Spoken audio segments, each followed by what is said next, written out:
Get your crazy ass some help. That's what I used to hear when people didn't want to deal with me and what I had to say and what I was thinking. See, I would come from a logical standpoint, and they would deal with me from an emotional standpoint. And the logic wasn't just hitting. They wanted to deal in the right now. This is how I feel. I'm angry. Why aren't you angry? Yeah, we're going to talk about Old Wounds, The Last of Us, Season 2, Episode 1. Let's talk about it. You know, when I started therapy, anybody who's been to my channel, been to any of my discussions, know that I talk about therapy a lot. Because I can't believe that I'm going to say it has absolutely helped my life. Now, I didn't do therapy by itself because really, actually, you have, 168 hours in a week. Therapy is only for one. That's 167 more hours that you have to find something to do with your life.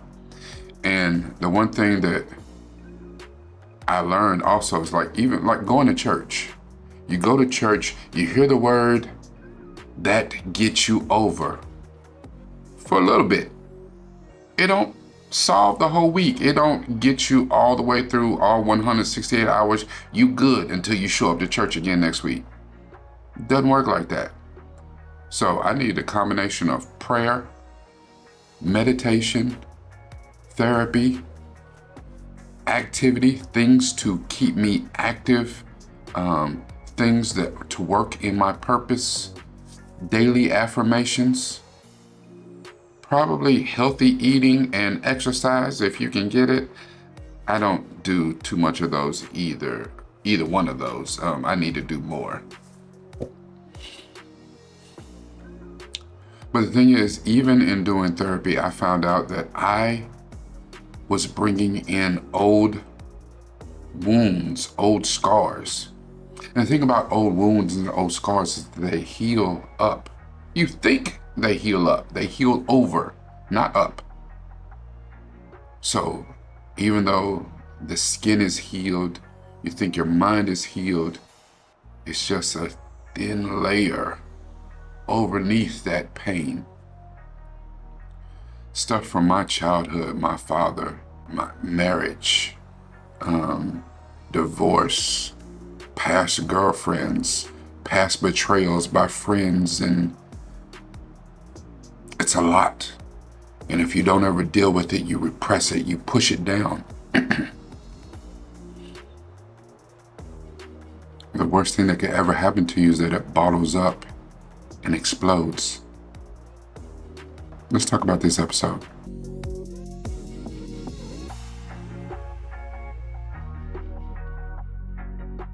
Hello, Governor.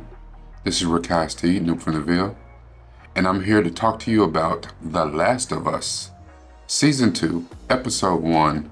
The episode is titled Future Days. My particular media therapy deep dive is going to be titled Old Wounds. Now, actually, in this episode, we pick up moments after what happened at the end of Season 1, and we're trying to make sense of it. Joel went in and killed all the Fireflies. I understand, in order to find the cure, maybe, they were going to have to completely take Ellie apart. They were going to harvest everything, her blood, her organs, everything, to find out what made her immune. Now, this could be life-changing. It could cure so many people if it worked. We see what remains of the Fireflies. There's only a few of them, 5 or 6. And they're standing around. They made graves for the Fireflies who died. It seems apparent that many of them are connected either through them just being loved ones or familial to a lot of the Fireflies who died. Abby wants to go after Joel. She wants to punish him. She wants him to die slow. One of the other gentlemen, He suggests they go to Seattle. There are people who may have resources in Seattle, and they do what they need to do to find a lead, to find Joel some kind of way. We skip time 5 years forward. Ellie's now 19. Joel is older. The one thing that's very interesting about Joel is in this, Joel is reserved. He's a father, I guess you would say, to Ellie. He's, kind of running the council and running a lot of the construction around Jackson, Wyoming is where this settlement is. He doesn't do a whole lot. He's very reserved. We even hear that he's in therapy, which that therapy session, as much as I advocate for therapy, that therapy session is extremely interesting. His therapy started off the day drinking. She's drinking very heavily. Her and Joel have a back and forth. There's really no money, so he pays in the only goods that he can pay in, which is a bag of that sticky icky. But the therapist, played wonderfully by Catherine O'Hara, tells him something that she had been holding on to for quite some time now, at least 5 years plus, was that her husband was Eugene, who Joel killed. The therapist tells Joel that Eugene was her husband and Joel killed him.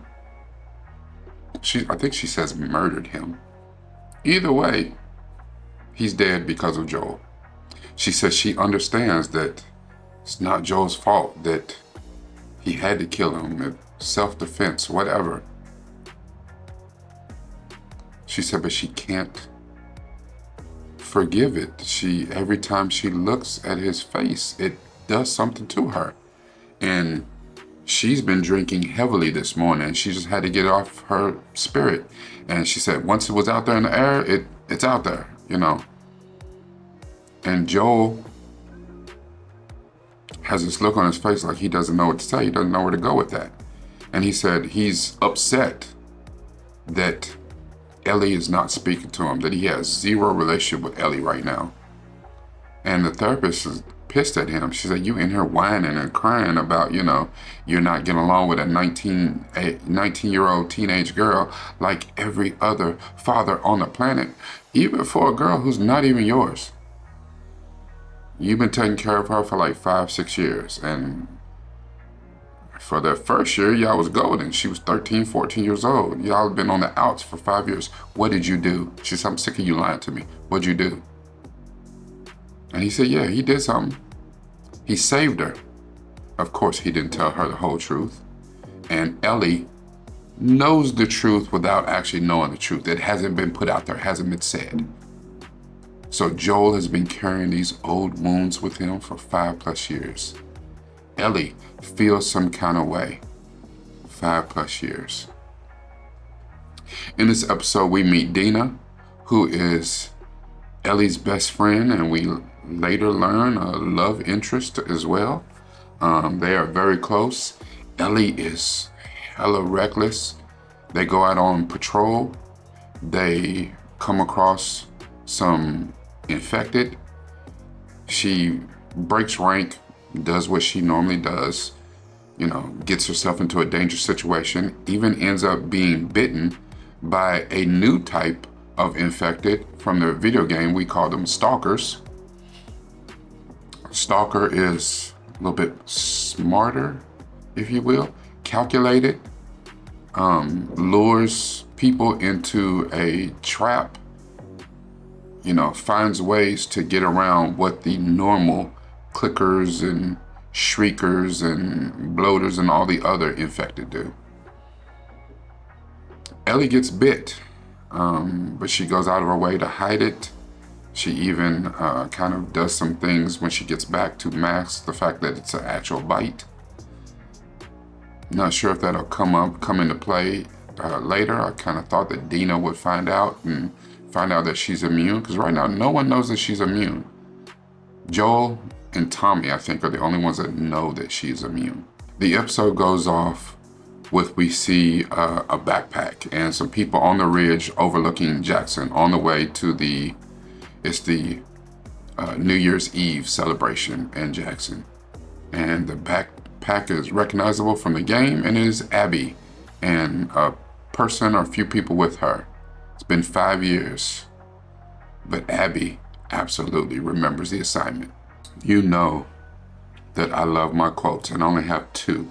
The first quote is from William Glasser, and he says, "What happened in the past that was painful has a great deal to do with what we are today. But revisiting this painful past can contribute little to nothing to what we need to do now." The second quote is from Brian McGill, and he says, "We have all suffered losses and pain, but no loss is greater than a life lost holding on to a painful past." I call this media therapy deep dive old wounds because it's hard to get past the things that affect you from the past. A lot of times you think you get over them and you actually really don't.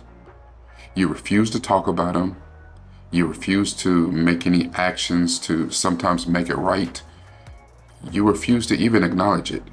You just hope that if you repress it, forget about it, it'll go away. And that's not how things work. Not in the real world, not in your life. In this particular episode, you can see that everyone almost is holding on to something. We're introduced to Abby. And even from the time we meet Abby to the end of the episodes, 5 years have passed. And the look that you see in Abby's eyes at the end of the episode, she is just as much, if not more, determined now, 5 years later, to find Joel, to punish Joel, to kill Joel. And that is a dark road. There's a dark path to be on for 5+ years. We see Joel hanging on to this regret, resentment, guilt, a lie. And it's not a small lie. He dropped bodies. He killed a whole bunch of people. Why? You can understand why. He did not want them to kill. They told him what they were going to have to do to Ellie. And even if in that moment, a young teenage Ellie was okay with it because it was for the greater good, for Joel's good, he couldn't let it go. He still had not dealt with the death of his daughter. He still had not dealt with what Ellie had come to mean for him. At first, he even told her she was cargo. She wasn't his daughter. They weren't family. She was cargo. He had a mission, take her here, drop her off. But the longer that they were together, the more that he was with her. She became that surrogate daughter for him. She replaced the relationship that he thought that he would have in his daughter in these awful, awful times that they're in. So even though the hope that Ellie was going to provide a cure for everyone, even if she lost her life, which she seemed to be okay with in the moment, Joel wasn't okay with that. And he took the most tragic of consequences, or he took the most tragic of paths and killed everyone to keep that from happening. And then lied to Ellie about it, even when she asked him point blank. And she knew, she felt in her heart that he was lying. But she had to take him at face value. And now the rift between them has done nothing but grow. If you look at Ellie, Ellie represents most of us. Not Abby. Abby has distinct purpose. But if you look at Joel, who you are crumbling, you are dying inside because you are holding on to something and you haven't told anybody, you don't want to tell anybody. You are living a lie or holding on to a lie. That guilt is eating away with you. And you start to become a shell of the person that you were because of that guilt. Or we're Ellie. You're angry.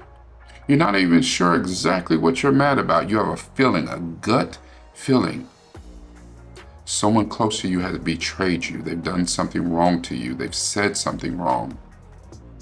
And even though in the moment you can't prove it, you just know it. And the crazy thing is, Ellie confronted Joel point blank, and he lied. She knew he lied. Many of us will go out of our way to avoid that uncomfortable conversation. If you don't ask me, then I don't have to lie. If you ask me, I'll justify it and make the lie a small lie. And it's never a small lie. But somewhere in your head, you weigh out, this is what I think the consequences will be. And I'm okay with that, because even if they're over here, they are catastrophic. I don't want to take the chance. And maybe if you told the truth, they may not have been as bad as you thought, but you don't want to take the chance at all.